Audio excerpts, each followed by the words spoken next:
नमस्कार दोस्तों। इससे पहले वाले वीडियो पे आपने ढेर सारा प्यार दिया, इसके लिए आप सबों का जो है बहुत बहुत धन्यवाद, शुक्रिया। रुपौली विधानसभा चुनाव को लेकर के जो है, उपचुनाव को लेकर के जो बातें चल रही है उसका ताज़ा अपडेट क्या है, इस बात को अभी हम जिक्र करेंगे। उस सीट को लेकर के एक तरफ जहां बीमा भारती जी का जो है उस सीट पर को उन्होंने रिजाइन किया था, लेकिन अब नया अपडेट अगर हम कहें ताज़ा अपडेट, तो ताज़ा अपडेट उस सीट की यह है कि उस सीट से एनडीए की तरफ से जो जेडीयू और बीजेपी एलजेपी इन तमाम पार्टियों का जो गठबंधन मिलके जो एनडीए है, एनडीए के तरफ से उस सीट का जो है दावेदारी जो है जदयू कर रही है। नीतीश कुमार जी की जो पार्टी है जदयू उस सीट का दावा कर रही है, और जदयू का संभवतः उस सीट पर जो है उम्मीदवार के नाम के रूप में कालाधर मंडल जी का जो है उस सीट के नाम के लिए जो है मतलब चर्चा मीडिया में आ रही है सूत्रों के अनुसार से। और उस सीट पर अगर हम कहें कि इंडिया गठबंधन जो महागठबंधन है जिसमें राजद और वाम दल हैं, तो उस सीट को लेकर के जो है अभी पेच फंसा हुआ है, और राजद तो अभी खामोश है उस सीट को लेकर के, क्योंकि राजद से जो है बीमा भारती जी है, बीमा भारती जी का क्या निर्णय होता है वह तो उन पे ही है। लेकिन उस सीट को लेकर के जो है लेफ्ट जो है सीपीआई जो है उस सीट पर एकदम पूरी तरह से दावा कर रही है। उसके राज्य मंत्री भी जो है दावा कर रहे हैं कि नहीं, उस सीट को जो है हम पुराने समय से लड़ते आ रहे हैं, तो उस सीट को हम जो है पुनः फिर से लड़ेंगे। तो कहने का मतलब ये है कि लेफ्ट के तरफ सीपीआई से जो है उस सीट को जो है विकास चंद्र मंडल, जो पिछले बार भी उस सीट से चुनाव लड़े थे, इस बार भी उपचुनाव में वो जो है अपना भाग्य आजमाने जा रहे हैं। और दूसरी तरफ अगर हम एनडीए से कहें, जदयू के खाते में अगर वह सीट जाती है, तो जदयू से उस सीट पर जो है कालाधर मंडल जी जो है उस सीट से जो है चुनाव लड़ने की उनकी जो है तैयारी हो रही है। अब एक दिलचस्प नाम जो है उस सीट को लेकर के जो आता है वह है शंकर सिंह जी का। और शंकर सिंह जी जो है एक बार जो है उस सीट से जो है विधायक भी रहे हैं, और पिछले कई टर्म से वह जो है लगातार उस सीट को लेकर के जो है मेहनत कर रहे हैं। उस सीट को जो है जीतने का प्रयास करते हैं। हर बार जो है वह उस सीट से जो है नॉमिनेशन करवा देते हैं, और एक कहा जाए तो एक अच्छा जो है उसका एक वहाँ से जो है बहुमत भी होता है। वह दूसरे नंबर पे आते हैं। 2020 के चुनाव परिणाम की भी बात करें तो 2020 में जो है जहां पहले नंबर पर उस सीट पे बीमा भारती जी आई थी, तो दूसरे सीट पे जो है वहां पर जो है शंकर सिंह जी जो है एलजेपी से उस सीट पर आए थे, और तीसरे नंबर पे जो है विकास चंद्र मंडल सीपीआई से है। लेकिन इस बार अगर हम कहें तो इस बार अगर दोनों एनडीए और इंडिया दोनों के अंदर में घमासान मचा हुआ है, और इंडिया के तरफ से जो सीपीआई जो है वह कह रही है कि किसी भी सूरत पर हम जो है उस सीट को लड़ेंगे, जो है किसी भी सूरत पे। कहने का मतलब कि गठबंधन धर्म क्या होता है नहीं होता है वो बात की बात है, लेकिन उपचुनाव में रुपौली के उपचुनाव को सीपीआई ने पूरी तरह से मन बना लिया है कि हम रुपौली उपचुनाव में जो है कैंडिडेट अपना देंगे, और वहाँ से जो है कैंडिडेट के रूप में जो है विकास चंद्र मंडल का जो है नाम सबसे आगे है। और दूसरे हम अगर बात कहें कि एनडीए से तो एनडीए से जो है वहाँ पर शंकर सिंह जी जो है अपनी तैयारी पूरी कर लिए हैं। वह जो है लगातार फेसबुक पोस्ट भी लिख रहे हैं कि चाहे कुछ भी हो जाए उस सीट को जो है हम लड़ेंगे, और उस सीट को लेकर के उन्होंने जो है पूरी तरीके से अपने दावेदारी कर दी है।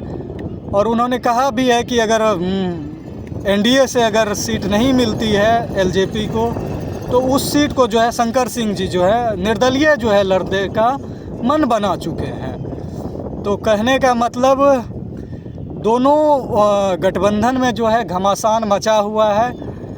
कौन कैंडिडेट होगा अभी तक जो है आज शाम तक जो है कोई फाइनल नहीं हुआ है। अगर हम पूर्णिया की बात करें तो पूर्णिया में लगातार जो है सभी दलों का जो है लगातार जो है सभी स्तर के नेता जो है लगातार मीटिंग कर रहे हैं। पटना में भी मीटिंग चल रहा है, लेकिन बात कुछ बन नहीं पा रही है। और आज की अगर हम बात करें तो उस सीट को लेकर के जो है जो वर्तमान में वहाँ से नए सांसद, निर्दलीय सांसद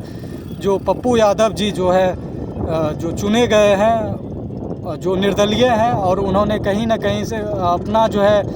एक रिश्ता भी बताया है कि उस सीट पे जो है हम अब कांग्रेस पार्टी को जो है उदय करेंगे, कांग्रेस पार्टी का झंडा थामेंगे और कांग्रेस पार्टी को जो है नए सिरे से जो है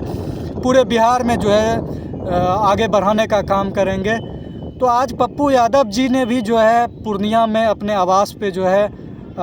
अपने कार्यकर्ताओं को लेकर के जो है एक लंबी चौड़ी मीटिंग की और उन्होंने फेसबुक पोस्ट के ज़रिए यह कहा कि जो है मीटिंग में निर्णय जो है स्पष्ट नहीं हो पाया है।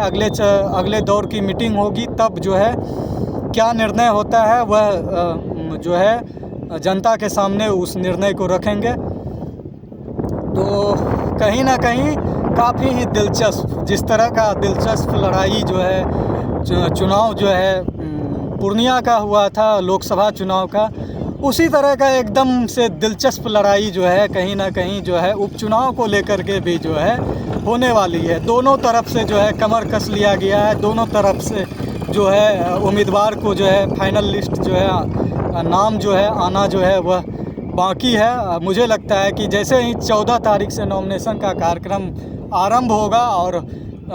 14 तारीख से नॉमिनेशन का कार्यक्रम होगा, 21 तारीख तक अंतिम दौर तक जो है कहीं ना कहीं अंतिम दौर तक मुझे नहीं लगता है कि कोई स्पष्ट नाम आ सकेगा कि कौन कौन लोग जो है चुनाव के में आने वाले हैं। क्योंकि जहां एक तरह से जो है गठबंधन के तरफ से जो कालाधर मंडल और कहा जाए तो बीमा भारती जी और विकास चंद्र मंडल का जो नाम एक तरह से आगे चल रहा है, तो वहीं जो है एलजेपी शंकर सिंह जो है वह निर्दलीय जो है चुनाव लड़ने के लिए भी उन्होंने भी अपना जो है ताल ठोक दिया है। तो कहीं ना कहीं अगर हम पूरे लबाब यह बात कहें कि रुपौली उपचुनाव से लेकर के उम्मीदवार कौन कौन है, तो पहला उम्मीदवार जो है जिन्होंने उस सीट को छोड़ा था बीमा भारती जी जो है उस चुनाव को लड़ेगी या वह जो है गठबंधन धर्म, महागठबंधन धर्म, इंडिया धर्म का पालन करेगी, यह देखना दिलचस्प होगा। और दूसरे की बात करें तो वहाँ से जो है एनडीए के तरफ से जो है कालाधर मंडल जी का जो नाम सुर्खियों में आ रहा है। और तीसरे उम्मीदवार के तौर पर कहें तो शंकर सिंह जी जो पूर्व विधायक हैं, शंकर सिंह, उनका कहना है कि चाहे कुछ भी हो जाए उस सीट को तो हम छोड़ेंगे नहीं, उस सीट को हम लड़ेंगे, चाहे इसके लिए कुछ भी हो जाए, मरते दम तक जो है हम रुपौली में जो है रुपौली के उस सीट से हम चुनाव लड़ते रहेंगे। क्योंकि हमने जो है रुपौली में अपना काफ़ी लंबा राजनीति समय दिया है, रुपौली की जनता के साथ हमारा सीधा कनेक्शन है। तो कहीं ना कहीं शंकर सिंह जी का जो है दावा अभी तक जो है सबसे प्रबल दावा तो उन्हीं का माना जा रहा है। खैर देखना दिलचस्प होगा कि कौन कौन नॉमिनेशन करवाते हैं। तो 3-4 नाम को लेकर के जो है चर्चा पूरी तरीके से बनी हुई है। देखना दिलचस्प है कि 14 तारीख के बाद जब नॉमिनेशन का कार्यक्रम शुरू होगा, अंतिम तारीख 21 है, तो 21 तारीख तक में जो है कितने नॉमिनेशन होते हैं, काफ़ी लंबा चौड़ा जो है नॉमिनेशन का जो है सूची जो है आने वाला है। तो रुपौली के जनता जो है इस बार जो है काफ़ी दिलचस्प चुनाव को देखने के लिए जो है तैयार रहे, क्योंकि पूरे बिहार में मात्र एक सीट पे जो है चुनाव होने वाला है। तो हमारी यह जानकारी आपको कैसे लगी आप हमें कमेंट करके ज़रूर बताइएगा। तब तक नई जानकारी आने तक आप हमें लाइक करें, फॉलो करें और आप क्या सोचते हैं रुपौली को लेकर के, अपनी राय हमें ज़रूर बताएं। धन्यवाद।